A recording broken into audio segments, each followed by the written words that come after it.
Cristiano Ronaldo has left Manchester United with immediate effect. Now, ever since Ronaldo shook the world with that sensational interview with our own Piers Morgan right here on talkTV, it is the news I guess we've all been waiting for. I'm about to be joined by the man who made it happen, the man who got that exclusive everyone wanted. But before that, here's what Cristiano said to Piers on Completely Uncensored.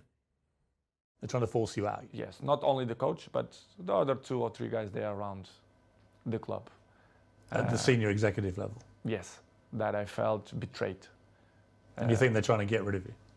Honestly, I shouldn't say that, I don't know, but listen, I don't care, people should listen the truth.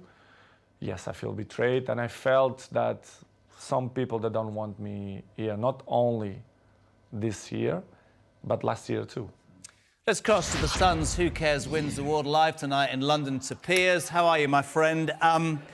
You must have known this was going to happen after that amazing interview last week.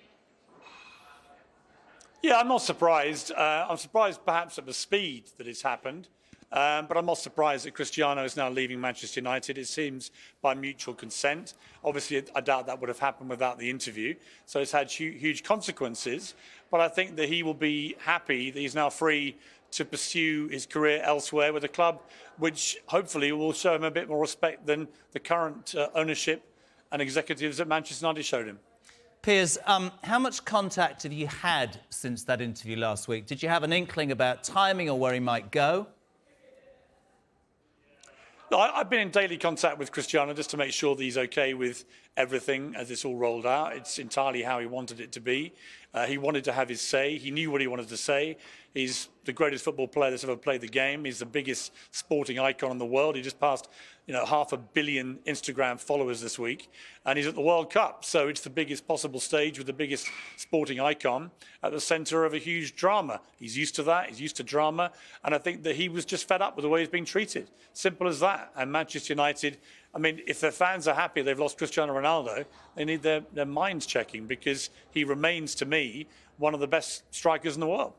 This sticks in my gullet having to ask this question, but I'm guessing you'd love him at Arsenal, wouldn't you, to cement the sprint to the Premiership title, is that right?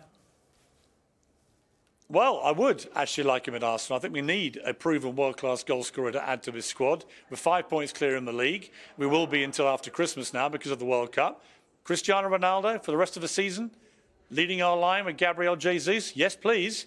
If he's a free agent, let's get him. Why not? You might be able to make it happen. Let's be honest, you made it happen last week. Can I just say to people watching, you can get that entire interview on YouTube. It is an absolute exclusive. Piers, you said you're not surprised. You said he's OK. Manchester United surely are going to look back at this having lost the most iconic player, a player that just has transcended almost every other player in the game, and regret the way they've treated him, won't they?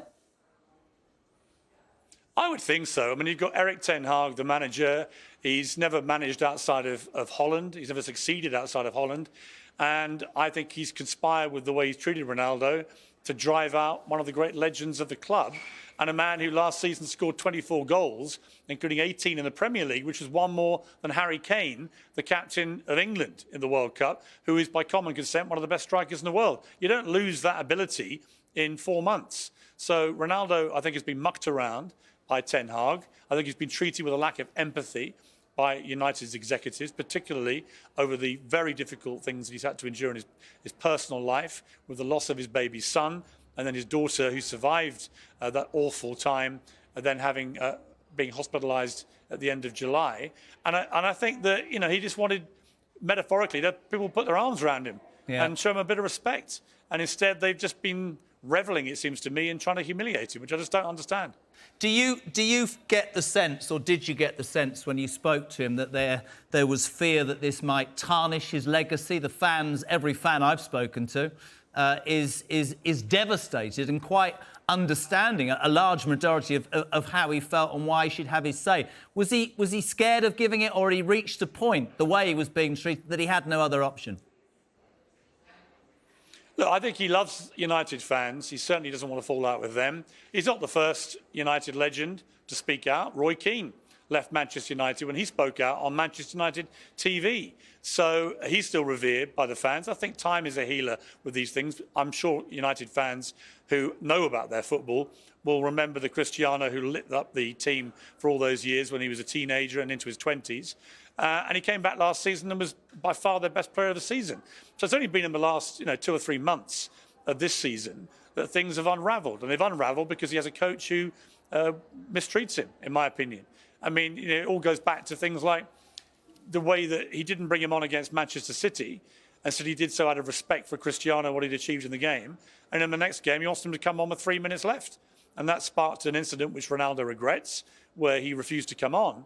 But he's like, which player in the world of his magnitude would come on for the last 3 minutes of a game you're winning 2-0? It was insulting. It was disrespectful. It wouldn't have happened to Lionel Messi or Thierry Henry at his pomp or the other Ronaldo or any Zinedine Zidane. So why do it to Cristiano Ronaldo? I think it was done deliberately to show Ronaldo who's boss. But I'm not sure that was a good tactic by Manchester United. They've lost him now. And good luck to a team who gets him. Well, I was going to say, absolutely, pal, and thank you. And thank you from all of us here, because that interview was extraordinary. As I said, you can still see it on YouTube. Piers Morgan, on later from 8, having his say. Thank you very much indeed, Piers. Just to actually read the quote, Cristiano Ronaldo is to leave Man United by mutual agreement with immediate effect. We've said that. The club thanks him for his immense contribution across 2 spells at Old Trafford. They've issued that statement. He added the following. Following conversations with Man United, we have mutually agreed to end our contract early. I love Manchester United and I love the fans, and that will never, ever change. However, it feels like the right time for me to seek a new challenge. Can I just remind you, it was the interview that everybody wanted. It was the interview that Piers Morgan on talkTV got, and you can still see it on YouTube. Seriously, give it a look. Now